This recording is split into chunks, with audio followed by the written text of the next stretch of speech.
आज ही Doubtnut app download करें। Doubtnut पर अपने सभी गणित, रसायन विज्ञान, भौतिक विज्ञान और जीव विज्ञान के डाउट्स का करो सफाया। बस प्रश्न की फोटो खींचो, एक ही प्रश्न को क्रॉप करो और तुरंत वीडियो सोल्यूशन पाओ। अभी डाउनलोड करें। हेलो स्टूडेंट्स, एक क्वेश्चन है, इसमें पूछा गया है झाग प्लवन विधि क्या है तथा यह किस सिद्धांत पर आधारित है। ठीक है, झाग प्लवन विधि क्या होती है? हम धातुओं के निष्कर्षण में अयस्क के सांद्रण की 3 विधियां होती हैं। पहली विधि होती है हमारी गुरुत्वीय पृथक्करण विधि, और दूसरी होती है झाग प्लवन विधि, तथा तीसरी होती है चुंबकीय पृथक्करण विधि। तो अयस्क के सांद्रण की 3 विधियां हैं, जिनमें से ये झाग प्लवन विधि है। हम इस विधि में क्या करते हैं, इस विधि में अयस्क जो होता है और उसके साथ की जो अशुद्धियाँ होती हैं वो भीगने की प्रवृत्ति पर निर्भर करती हैं। ठीक है, ये इस सिद्धांत पर निर्भर करती है कि किसी द्रव से भीगने की प्रवृत्ति, और इसके द्वारा हम सल्फाइड अयस्कों का सांद्रण करते हैं। ठीक है, इस विधि में सल्फाइड अयस्कों का सांद्रण होता है। सल्फाइड अयस्कों का सांद्रण किया जाता है।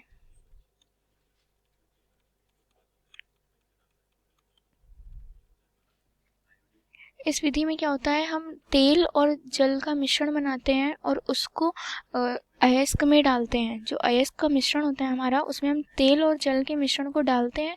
तो क्या होता है, सल्फाइड अयस्क जो होता है उसमें अशुद्धियाँ जो होती हैं वो नीचे बैठ जाती हैं तेल में चिपक कर तली में किसी टैंक के, और जो हमारा अयस्क होता है निष्कर्षण के बाद शुद्ध अयस्क जो हमें प्राप्त होता है वो ऊपर आ जाता है परत के रूप में। तो इस अभिक्रिया में अशुद्धियाँ जो होती हैं नीचे बैठ जाती हैं। इस प्रकार हमारे अयस्क का सांद्रण हो जाता है। जैसे कि ये डायग्राम है, यहाँ पर चित्र है, ये हमारा झाग प्लवन विधि का चित्र है। किस झाग प्लवन, ये हमारा झाग प्लवन विधि, ये हमारा झाग प्लवन विधि का चित्र है। ठीक है, इसमें क्या होता है, देखिए एक टैंक है जिसमें पानी भरा हुआ है और नीचे ये अशुद्धियाँ दिखाई गई हैं। ये जो यहाँ पर लिखा हुआ है ये अशुद्धियाँ हैं। ये कैसे हुआ, अशुद्धियाँ नीचे आकर किस प्रकार बैठी। ये जो टैंक है इसके अंदर तेल और जल का मिश्रण होता है। ठीक है, और हम यहाँ से वायु की धारा भेजते हैं। और क्या होता है, जब हमारा तेल और जल का मिश्रण होता है, जब इस अयस्क में डाला जाता है, यहाँ पर हमारा अयस्क पड़ा हुआ होता है और तेल तथा जल का मिश्रण होता है, तो तेल में अशुद्धियाँ चिपक जाती हैं। जो अशुद्धियाँ होती हैं वो तेल में चिपक जाती हैं और जाकर तली में बैठ जाती हैं, जैसे इस प्रकार यहाँ पर बैठी हुई हैं अशुद्धियाँ। ठीक है, और जो शुद्ध अयस्क होता है वो झाग के रूप में ऊपर यहाँ पर आकर तैरने लगता है। तो इस प्रकार हमारे अयस्क का सांद्रण झाग प्लवन विधि द्वारा हो जाता है। ठीक है, और ये किस सिद्धांत पर आधारित है? ये जो होती है हमारे अयस्क के किसी द्रव से भीगने की प्रवृत्ति या सिद्धांत पर निर्भर करती है। ठीक है, यहाँ पर लिख देते हैं, या किसी द्रव के भीगने से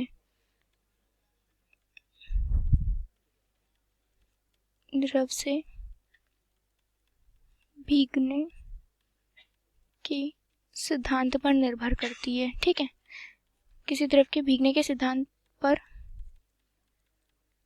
निर्भर करती है। और इस विधि में हम सल्फाइड अयस्कों का सांद्रण करते हैं। तो आशा करती हूँ यह क्वेश्चन का आंसर आपको समझ में आ गया होगा। Thank you. कक्षा 6 से 12वीं से लेकर नीट, IIT, JEE वो एडवांस के लेवल तक 1 करोड़ से ज्यादा छात्रों का भरोसा। आज ही डाउनलोड करें डाउटनेट ऐप या व्हाट्सएप करें अपने सारे डाउट्स 8400 400 400 पर।